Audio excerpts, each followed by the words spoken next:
नमस्कार दोस्तों, जय जोहार। मैं कौशल तिवारी और बिहनिया संध्या में आपका स्वागत है। क्या सचमुच मोदी सरकार के आने के बाद यह देश रहने लायक नहीं रह गया? मनमाने टैक्स और नफरती खेल ने क्या आम लोगों का जीवन जीना दुर्लभ कर दिया है? यह सवाल इसलिए नहीं उठ रहे क्योंकि गोवा के एक पैसे वाले सिद्धार्थ सिंह गौतम ने एक्स हैंडल पर एक ट्वीट करके 2025 तक देश छोड़ने की बात कही। उन्होंने तो साफ तौर पर कहा है कि वे 2025 तक यह देश छोड़ देंगे, क्योंकि 40% टैक्स देने के बाद भी जहर और प्रदूषण के बीच वे नहीं जी सकते। उन्होंने कागजी कार्रवाई शुरू कर दी है। ये उन्होंने अपने एक्स हैंडल पर यह बात लिखा है, लेकिन यह बात सिर्फ सिद्धार्थ सिंह गौतम का नहीं।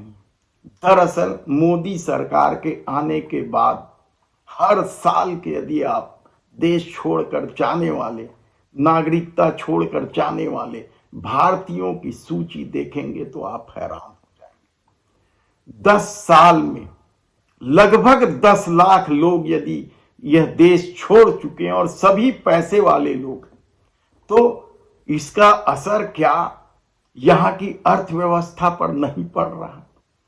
क्या मोदी शाह की सत्ता को इसकी जरा भी चिंता नहीं है कि लोग लगातार देश क्यों छोड़े जा रहे हैं? इसी साल के आंकड़े हैं, यानी पिछले साल के आंकड़े हैं। 2023 में 60,000 से अधिक लोग यह देश छोड़कर दूसरे देशों में जा बसे हैं, भारत की नागरिकता छोड़ दी।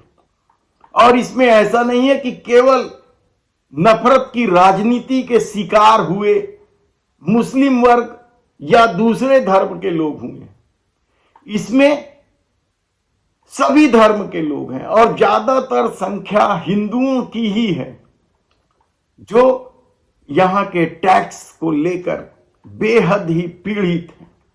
याद कीजिए आपकी किस तरीके से जीएसटी को लेकर प्रतिपक्ष के नेता राहुल गांधी ने गब्बर सिंह टैक्स तक कह दिया था, और अब जिस तरीके से जीएसटी का स्लैब 35% तक ले जाने की सिफारिश की है, इस पर यह अभी लागू नहीं हुआ है।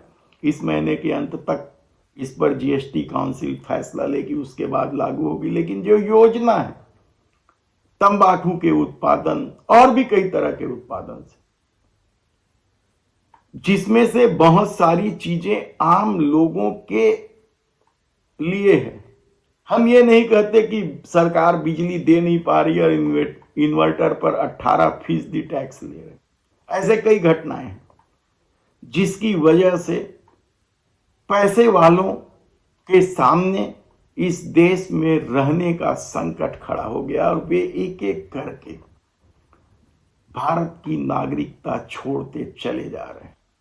इसमें यदि आप इनके आंकड़े देखें या इनके सर्वे को देखें तो आप हैरान हो जाएंगे कि भारत छोड़ने वाले ज्यादातर लोगों ने पहले नंबर पर जो कारण बताया है वह टैक्स को लेकर है, दूसरे नंबर पर स्वास्थ्य को लेकर है, प्रदूषण को लेकर है, तीसरे नंबर पर राजनीतिक माहौल को लेकर है,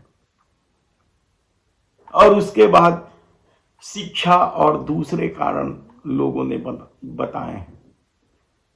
क्या सरकार को इस पर चिंता नहीं करनी चाहिए या फिर सिर्फ सत्ता का खेल खेलते रहना चाहिए?